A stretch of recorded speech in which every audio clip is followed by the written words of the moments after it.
Olá, queridos irmãos e irmãs, sejam bem-vindos ao nosso canal e à reflexão diária de hoje, dia 5 de setembro, segunda-feira da 23ª semana do Tempo Comum. Evangelho de hoje, Evangelho de Lucas, capítulo 6, versículos do 6 ao 11. Aconteceu, num dia de sábado, que Jesus entrou na sinagoga e começou a ensinar. Aí havia um homem cuja mão direita era seca. Os mestres da lei e os fariseus o observavam, para ver se Jesus iria curá-lo em dia de sábado, e assim encontrarem motivo para acusá-lo.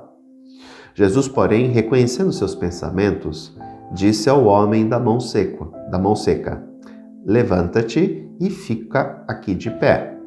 Disse-lhe Jesus, eu vos pergunto, o que é permitido fazer no sábado, o bem ou o mal, salvar uma vida ou deixar que se perca? Então Jesus olhou para todos os que estavam ao seu redor e disse ao homem, estende a tua mão. O homem assim o fez e sua mão ficou curada. Eles ficaram com muita raiva e começaram a discutir entre si sobre o que poderiam fazer contra Jesus. É interessante observarmos que, pela manutenção de uma tradição e de uma lei, aqueles homens iam contra Jesus, porque eles achavam que ele era um infrator da lei. Posso dizer que, provavelmente, esse era um dos motivos que eles não reconheciam Jesus como Messias, porque na visão deles, Jesus era um transgressor da lei. Lembram vocês que a lei foi criada para que o povo hebreu, o povo de Deus que adentrava a terra prometida, pudesse viver o princípio do amor e da justiça. Por quê? Se olharmos para o antigo Decálogo, os 10 mandamentos, vamos ver que eles se referem, na maioria das vezes, ao outro. Então, eu não posso furtar, eu não posso adulterar, eu não posso fazer uma série de coisas que prejudicam o outro.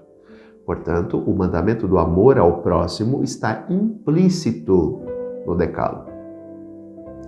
Lembro que dos 10, 7 começam com o imperativo negativo. Não faça isso, não pode fazer aquilo. Por quê? São ações que prejudicam o meu próximo. Tá? E o que acontece? Na visão deles, Cristo era um transgressor da lei. A lei ela foi criada para que as pessoas pudessem conviver em sociedade de maneira justa, sem prejudicar o outro. O problema foi que, com o tempo, essa lei foi interpretada de acordo com a visão dos mestres da lei e dos fariseus. E a lei acabou se tornando um veículo de opressão do povo. Por exemplo, já citei isso diversas vezes aqui, o dia de sábado. O dia de sábado foi criado para proteger os pobres e os trabalhadores. Só que acabou se tornando, através de uma interpretação, num veículo de opressão que alguém não podia ser curado em dia de sábado.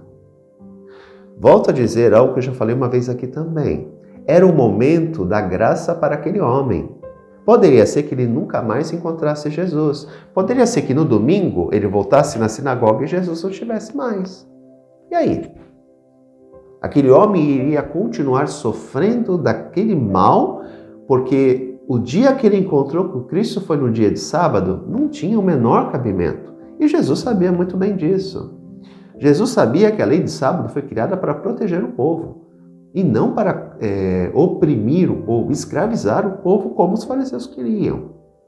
E aqui nós observamos a dureza de coração daqueles homens que colocavam a lei acima do ser humano. Para eles era proibido realizar tal ato, independente se aquele homem estava sofrendo. Isso é desumano.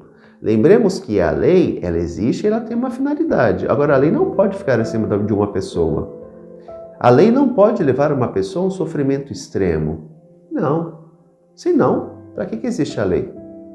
Portanto, é ter esse cuidado.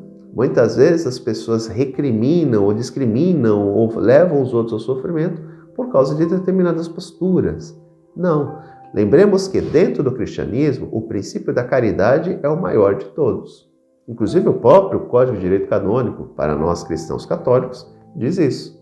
Todas as leis elas devem ser observadas, mas que não se esqueça a caridade. Né? Então a gente tem que tomar sempre muito cuidado com isso. Cristo fazia isso, né? Não é que vamos então transgredir as leis e viver como queremos. Não, não é isso. Mas devemos tomar cuidado porque cada caso tem que ser estudado de uma maneira particular, né? Porque muitas vezes nós podemos criar momentos ou situações de injustiça se não levarmos o contexto, levar o contexto que a pessoa vive, né? No sentido de buscar interpretar o porquê de tal situação, né? Então a gente tem que sempre ter isso em mente. Temos que observar a lei, mas não podemos deixar de levar o contexto que aquela pessoa possa ter feito algo que merece uma recriminação, né? Senão a gente pode acabar muitas vezes agindo como os fariseus. E lembremos que o modelo do cristão não é o fariseu, mas o próprio Cristo. Um grande abraço. Até amanhã, se Deus quiser. Tchau.